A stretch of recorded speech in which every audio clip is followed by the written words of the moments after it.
ఆహార ధాన్యాల కోసం కర్ణాటక ప్రభుత్వం తెలంగాణ రాష్ట్రానికి లేఖ రాస్తుందంటే మనం పక్క రాష్ట్రాలకు కూడా అన్నం పెట్టే స్థాయికి తెలంగాణ రాష్ట్రం ఎదిగిందని మంత్రి హరీష్ రావు అన్నారు.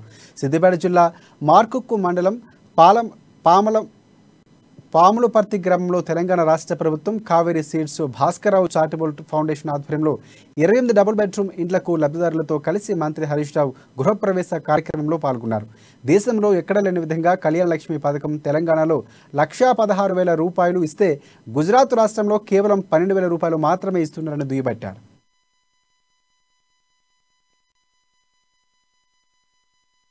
రైతులలో తెలుగుదేశం వల్ల చూడలేదా, ఎవరిని చూడలే మనం.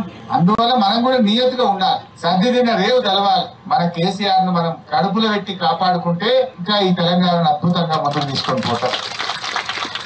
మరి ఈరోజు పాములపర్తిలో ఇంకా చాలా మందికి ఇల్లు కావాలని మా పాండుగౌడ్ అడుగుతున్నాడు. తప్పకుండా ఆ శుభవార్త కూడా ఒక వారం 10 రోజుల్లో మీరు అందరు వినబోతా ఉన్నారు. ఇక్కడ కూడా మా డాక్టర్ సాబ్, మా భాస్కరరావు సాబ్ అన్నాడు, కొన్ని ప్లాట్లునే ఇల్లు కావాలన్నాడు. తప్పకుండా వాళ్ళకు కూడా ఇల్లు శాంక్షన్ చేస్తాం. పాములపర్తిలో కూడా గుడిసెలు ఉన్నోళ్ళు, గురె పెంకలు ఉన్నోళ్ళు, ప్లాట్ ఉన్నోళ్ళు, ఏరుబడ్డోళ్ళకు కూడా అతి త్వరలో ఇల్లు అందిస్తామని చెప్పి కూడా నేను మనం చేస్తా ఉన్నాం. ఆ కార్యక్రమం కూడా జరుగుతాయి. మంచిగా చక్కగా మీ ఇల్లు మీరే కట్టుకోవచ్చు.